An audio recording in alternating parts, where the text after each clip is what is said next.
Now we know we've possibly bought one of the UK's worst Ford Focus STs. It's basically been stolen probably. And also, possibly one of the slowest. The ST made 187 horsepower.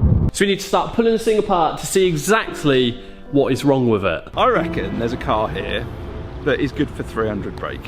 But for £1,900, has Rob made a big mistake buying this car?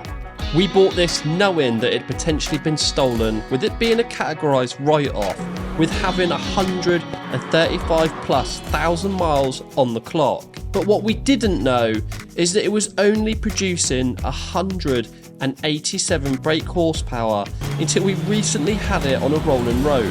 That was a bit disappointing. Which means we've been sold a lie, as it was supposed to have been Stage 2 remapped. That someone put a Stage 2 on it. So now we're left to pull this Ford Focus ST apart to try and find out exactly what is wrong with it. And by removing as much as possible off the car is only going to allow us easier access to the turbo, which sits right at the back of the engine. And this is the main thing that we want to look at first, as apparently the actuator rods bend, which could be the reason as to why the car isn't boosting properly, but to also see if we're going to be in for a replacement turbo. Right, so that is the front end mostly stripped down, ready to start getting this turbo out, but we can't really go much further because we do need the lock and wheel nut key to get this wheel off, because we need access into the side. It's only going to help us get the turbo out, and we can't do that because we haven't got the lock and wheel nut key. And we rung up Ford to see if we could just get one from like the chassis number or the logbook, and well, they reckon they need to see the car to match up to one of their master keys, and that's not going to happen. I mean, it's fully stripped now. So Rob's got his welder out. Old Ghostbuster over here, look. The old nuclear option. So he's going to weld some nuts onto the lock wheel nuts, and hopefully we can get them off this way.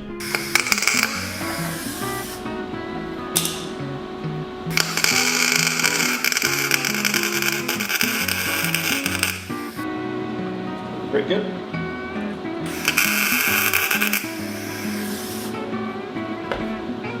Right, are you confident? No.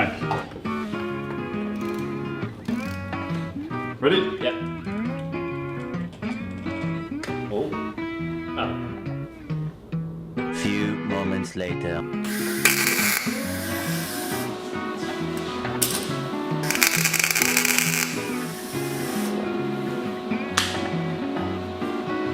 Enough bird shit on there. Oh mate, that's fine, isn't it? Are you hooked on? No.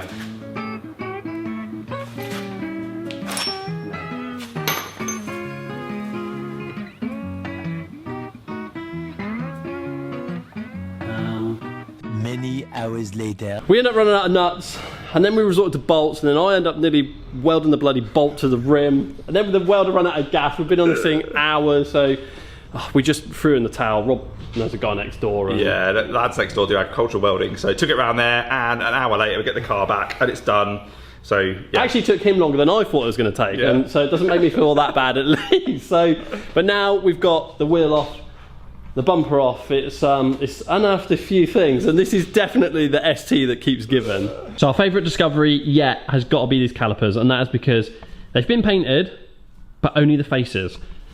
Someone hasn't even bothered to paint the backs. So we've got to ask ourselves whether someone's even bothered to take the wheels off, and we actually think they've probably just painted the calipers through the spokes of the wheels with a paintbrush, because there is paint absolutely everywhere. They haven't even masked any of it out or took any of it off. They've just literally just gone crazy with a paintbrush. So yeah, that's nice. Also, the wing is absolutely rotten. We knew we was gonna have to replace this because it's so bad, but I mean, down here, look at this. This plastic bit of seal just come off with the arch liner. It was that rusty. So I think now, and a few of you guys have said that we should probably take these plastic seal covers off to have a look at the structural seals on the car, just to see if they're rusty, and that's not a bad shout, but I don't think me and Rob have the stomach for that just yet. I mean, you know, we keep coming across all of this, and we don't want to unearth rusty seals just yet. That can wait for another day. There's overspray absolutely everywhere. Now these are the fog light plugs, and whether they work or not, I'm not sure. I mean, how do you get orange overspray actually in the plug? I'm not even sure. But I think the most offensive thing of this whole car, and I know it's a bad one, probably one of the worst ones kicking around at the minute. I know a few of you guys have said that you've got pretty bad ones yourselves and you've bought them for cheap, but there's been a rat come here to poo. It's literally pooed the whole way along this scuttle. Hasn't chewed anything because all the wiring is good, we've checked it all the piping is fine. Hasn't even touched any of the wiring in here for the wiper motor. It's literally just come here to poo and buggered off. So in other words, this has been used as a toilet. And now to start getting this turbo out, which sits right at the back of the engine. And to gain access to it, I had to remove the crossover pipe, the cone filter and the engine cover. I then removed the downpipe which bolts to the turbo manifold, which is held on with 3 bolts. And then undone the 12 nuts holding the turbo manifold to the engine, and doing all of this from the top of the engine was definitely the easiest route. There was a couple of vacuum pipes to remove and a couple of oil and coolant pipes to undo as well, which I also had to get to from the inside of the driver's side wheel arch, with also letting any excess coolant and oil drain out from the underside of the car, and then spent a bit of time trying to figure out how to remove the turbo and manifold, which was turning out to be a bit more difficult than we first thought. It almost wants to spin up this way.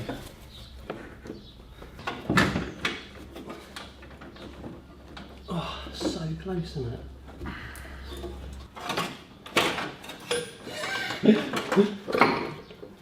How does this come out?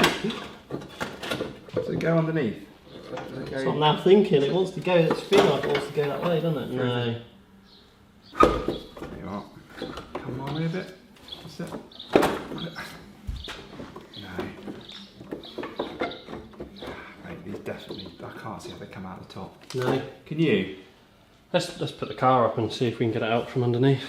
I've got to say, there's no way I want to be doing this on my driveway. Having this ramp has been hard enough. To be fair, I think if we did take the actuator off, it would come out through the top. I think you would. Whew. That don't look bent to me. But that's not saying it isn't seized, is it? Look how rusty it is. Yeah, it's not moving, is it? It's probably seen better days, isn't it? Right, let's take this down and then I reckon we can now get that out from the top. Go your way then? Oh, it's so... Not going back in there. Hold on. I think we might need to come your way now.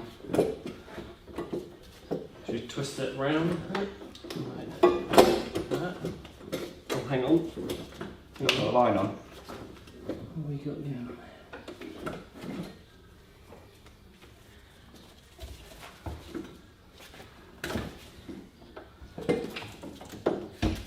Oh, hang on. Hang on.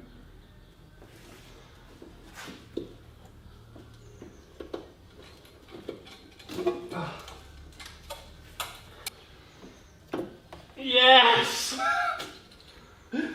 Oh! Yes! Oh! Wow. That was not the easiest thing to get out. That's in and out movement, and then there's quite a bit of play. Like left to right as well, so sort of heeding a bit of advice, I don't think the left to right is quite as bad as the in and out. Just talking to Courtney's. But I think, bearing in mind, it looks like the original turbo on here. It's all Volvo stamped, so... And let's have a look at that. You just can't believe that they leave the Volvo stamps on it, can you? Really? But, well, it is what it is. Well, it is what it is.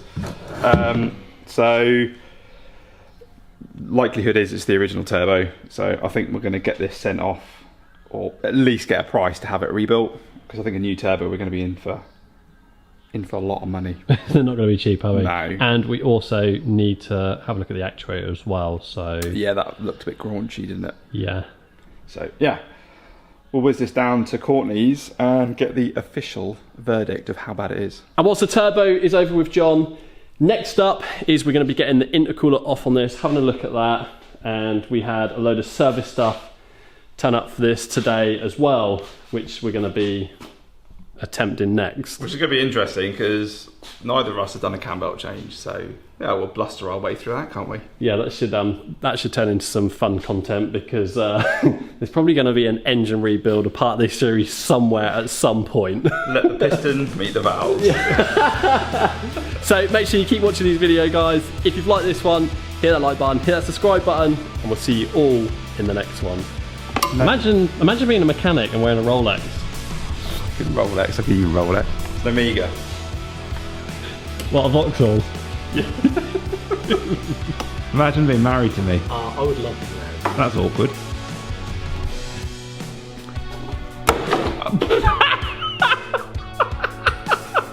No way.